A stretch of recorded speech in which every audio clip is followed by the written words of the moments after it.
आज का ये video 12th related CET form में रिक्वायरमेंट ऑफ डॉक्यूमेंट से रिलेटेड आज का मैं इन्फॉर्मेशन देने वाला हूँ। ऑब्वियस है कि आप लोग को सभी को पता है कि 8 तारीख से यानी 8 जून से आप लोग का सीईटी का रजिस्ट्रेशन फॉर्म चालू हो चुका है, जिसका लास्ट डेट 7 जुलाई रात के 12 बजे तक है। और उनका लेट एडमिशन जिनका भी होगा with late fee that will be from 8 July till 15 July तक। आगे बढ़ते हैं। स्टूडेंट्स, फॉर्म भरने के पहले, रजिस्ट्रेशन करने के पहले आप लोग को कुछ चेकलिस्ट तैयार करने होंगे जो आप लोग भरते समय आप लोग को रिक्वायरमेंट होगा। सो चेकलिस्ट के प्लीज़ नोट डाउन कर लीजिए। चेकलिस्ट से हम चलते हैं। फर्स्ट, आपका मोबाइल नंबर जो वर्किंग है, फिर ईमेल आईडी जो वर्किंग है, बाद में आएगा आपका डोमिसाइल एंड कैटेगरी। कैटेगरी में अगर आप ओबीसी हो, एससी हो, एसटी हो, एनटी हो, विच एवर कैटेगरी से आप बिलोंग कर रहे हो, आपका कास्ट सर्टिफिकेट लगेगा, कास्ट वैलिडिटी सर्टिफिकेट लगेगा। नॉन क्रीमी लेयर्स यानी जिन के पेरेंट्स का एनुअल इनकम बिलो 8 लाख है उनके लिए नॉन क्रीमी लेयर सर्टिफिकेट रखना होगा। जिनका 8 लाख से ऊपर है उनको तो वैसे भी नहीं मिलेगा, तो नहीं है तो भी चलेगा। फिर आपका आएगा एसएससी सर्टिफिकेट, एचएससी। ऑब्वियस है कि एचएससी का सर्टिफिकेट अभी मिला नहीं है, बट एचएससी के जो भी डिटेल्स हैं यानी कॉलेज का आईडी होगा तो आपके पास होना ज़रूरी है। फिर आपका स्कैन फ़ोटो और स्कैन सिग्नेचर, और फ़ोटो आईडी का या तो पैन कार्ड या तो आधार कार्ड। ये डॉक्यूमेंट्स कंपलसरी आपके साथ होने ज़रूरी है जो आपको अपलोडिंग में रिक्वायरमेंट आने वाले हैं जब आप फॉर्म फिलिंग करने चालू करोगे तब। अच्छा, मोस्ट इम्पॉर्टेंट, जिनका भी आधार कार्ड में कोई भी रेक्टिफिकेशन है, जैसे मोबाइल नंबर अपडेट करना है, बर्थ ऑफ ईयर अपडेट करना है, तो प्लीज़ फॉर्म भरने के पहले ये सब अपडेट करवा लीजिए। जो भी आपके नज़दीक के सेंटर्स होंगे, आधार सेंटर्स, वहाँ पे जाके आप अपडेट करा लीजिए। आगे बढ़ते हैं। आपका पूरा फॉर्म फिलिंग विथ 9 स्टेप्स से है। जो फर्स्ट स्टेप्स है वो आपका पर्सनल डिटेल्स। यहाँ पे जितने भी बॉक्सेस को स्टार मार्क किया हुआ है वो कंपलसरी आपको भरना है। खाली एक कॉलम में आपको ऑप्शनल आएगा, वो रहेगा आपका एनुअल इनकम। मोस्टली काफ़ी लोग एनुअल इनकम कम भरते हैं, किसी का जो एक्चुअल है वो भी भरते हैं, तो ये भरना ज़रूरी है। ऑप्शनल है तो कई लोग ऐसे हैं कि नहीं भरेंगे। अगर नहीं भरोगे तो आपको आगे आगे जैसे स्टेप्स आप क्लियर करते जाओगे, आगे EWS करके जो स्कीम है उसका बेनिफिट आपको नहीं मिलेगा। तो एनुअल इनकम भले रेंज छोटा हो, कम से कम में ज़्यादा से ज़्यादा आपको भरना ज़रूरी है। यहाँ पे और एक मिस्टेक होता है आपके डेट ऑफ बर्थ पे, जो कि अगर आप एसएससी सर्टिफिकेट लेके बैठते हो तो प्रॉपरली आप फिलअप करोगे। कभी कभी ओवर कॉन्फिडेंस में हम भर देते हैं, हाँ मुझे पता है, और कहीं ना कहीं ईयर गलत हो जाता है या तो डेट गलत हो जाता है। तो अगर एक बार आपका फॉर्म सबमिट हो गया तो आप रेक्टिफाई नहीं कर पाओगे। तो प्लीज़ फर्स्ट स्टेप में ये गलतियां न हो, ये आपको उसका प्रिकॉशन लेना है। सेकेंड स्टेप आता है डॉक्यूमेंटेशन और कैटेगरी। यहाँ पे जो भी डॉक्यूमेंट्स मैंने चेकलिस्ट में बताया था, caste certificate, cast validity certificate, non creamy layers, ये रिक्वायरमेंट यहाँ लगने वाला है। जैसे ही अगर आप कोई कास्ट का ऑप्शन आता है और आप अगर ओपन कास्ट भर रहे हो तो ओपन में ये सब रिक्वायरमेंट नहीं लगेगा। हाँ, ओबियस है डोमिसाइल लगेगा, क्योंकि आप महाराष्ट्र से, जो सीईटी है वो महाराष्ट्र के लिए एप्लीकेबल है। तो यानी आपने 10th और 12th यहाँ से किया है या आपके घर में किसी का एक डोमिसाइल होना ज़रूरी है। रह गए अभी जो ओबीसी, एसटी, अदर कैटेगरी के स्टूडेंट्स हैं, उनको ये डॉक्यूमेंट्स अपलोड करने होंगे। जैसे ही आप कास्ट वेरीफाई करोगे कि ओबीसी से हो, एसटी से हो, सेकेंड स्टेप जो ओपन होगा वो आपका डॉक्यूमेंटेशन। वहाँ पे आपको आएगा कि आपका कास्ट वैलिडिटी अवेलेबल है।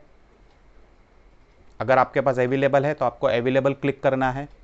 नॉट अवेलेबल है तो नॉट अवेलेबल मत क्लिक कीजिए। अगर आपको लगता है कि आप कास्ट वैलिडिटी सर्टिफिकेट आप अप्लाई करोगे तो within a month, within 15 days, within 5 days आ सकता है, तो प्लीज़ आप अप्लाई कर दीजिए।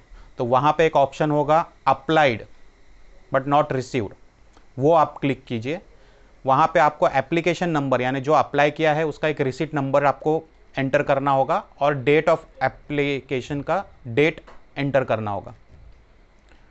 ठीक है, आगे बढ़ते हैं। जैसे ही आप ये सब क्लियर करते जाओगे तो आपको नॉन क्रीमी लेयर्स का एक सेक्शन ओपन होगा। अगर आपका एनुअल इनकम बिलो 8 लाख है तो आपको अगर स्कॉलरशिप क्लेम करना है तो सर्टिफिकेट प्रोड्यूस करना ज़रूरी है।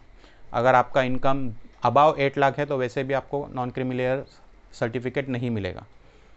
ठीक है, आगे बढ़ते हैं। आपका आएगा क्वालिफिकेशन डिटेल्स, जहाँ पे आपको एसएससी और एचएससी दोनों के डिटेल्स भरने हैं। मोस्टली यहाँ पे अगर आपके पास एसएससी का सर्टिफिकेट होगा तो वो देख के ही आप फिलअप करना, क्योंकि वहाँ पे आपका स्कूल का नाम, महाराष्ट्र बोर्ड, एड्रेस, ये प्रॉपरली फिलअप होना ज़रूरी है। सेकेंड क्वालिफिकेशन आता है आपका एचएससी। अगर आप अपियरिंग कर रहे हो तो वहाँ पे अपियरिंग कॉलम भर दीजिए। अगर आप पास आउट हो तो आपका पास आउट का ईयर्स डिटेल्स सब मेंशन करना होगा। थर्ड आता है आपका scan photo and scan signature, जो आपको अपलोड करना है। उसके बाद आपका आता है पैन कार्ड, आधार कार्ड अपलोडेशन। आपको नेक्स्ट स्टेप है MHT-CET डिटेल्स भरना, जिसमें आपको ग्रुप सिलेक्ट करना है। अगर आप इंजीनियरिंग फोकस कर रहे हो तो PCM, फार्मेसी एग्रीकल्चर से रिलेटेड है तो PCB, या आप दोनों ग्रुप देना चाहते हो तो PCM एंड PCB दोनों ग्रुप आप चूज़ कर सकते हो। नेक्स्ट आता है आपका language of paper, English, Marathi, Urdu, ये 3 सेक्शन में आपका पेपर्स होने वाला है। तो आपको इंग्लिश सिलेक्ट करना है तो आप इंग्लिश कर सकते हो। फिर आएगा आपका सेंटर सिलेक्शन, 4 सेंटर्स आपको सिलेक्ट करना है। चॉइस आपका रहेगा मुंबई रहेगा, मतलब ऑल महाराष्ट्र सेंटर्स अवेलेबल है, चॉइस आपके हिसाब से है। 4 कंपलसरी आपको चूज़ करना है। नेक्स्ट आपका आएगा पेमेंट मोड। पेमेंट मोड में जितने भी ग्रुप आपने लिए, जैसे सिंगल ग्रुप लिया है PCM, तो जो फीस उसका रहेगा आप पे कर सकते हो बाय ऑनलाइन, या फिर आप गूगल पे कर सकते हो, UPI से कर सकते हो, जो भी मोड वहाँ पे अवेलेबल रहेगा आप उसके थ्रू कर सकते हो। पेमेंट मोड के पहले एक प्रीव्यू आता है जो आपको चेक करना है। ये मोस्ट इंपॉर्टेंट पार्ट है, क्योंकि अगर एक बार आपका पेमेंट चला जाएगा और प्रिंट आउट आ जाएगा तो आप कोई भी सेक्शन में एडिट नहीं कर सकोगे। तो प्रीव्यू जैसे ही डिस्प्ले होगा तो प्रीव्यू में आपको फर्स्ट स्टेप के 8 स्टेप तक पूरा फिलअप किया हुआ है, पूरा एंट्री के साथ आपको दिखेगा। उसमें आपको spelling, date of birth, caste, सभी कुछ चेक करने हैं। अगर कुछ आप एडिट करना है तो आप एडिट कर सकते हो। अगर एक बार आपने पेमेंट कर दिया और प्रिंट आउट आ गया, फाइनल प्रिंट आउट आ गया, तो उसके बाद कोई भी चेंजेस नहीं होगा। तो ये एक इम्पॉर्टेंट पार्ट है जहाँ पे आपको प्रीव्यू जनरेट होगा। प्रीव्यू में आपको जितने भी करेक्शंस करने हैं कर सकते हो आफ्टर प्रीव्यू। ठीक है, होप पूरा डिटेल्स आपको समझ में आ गया है।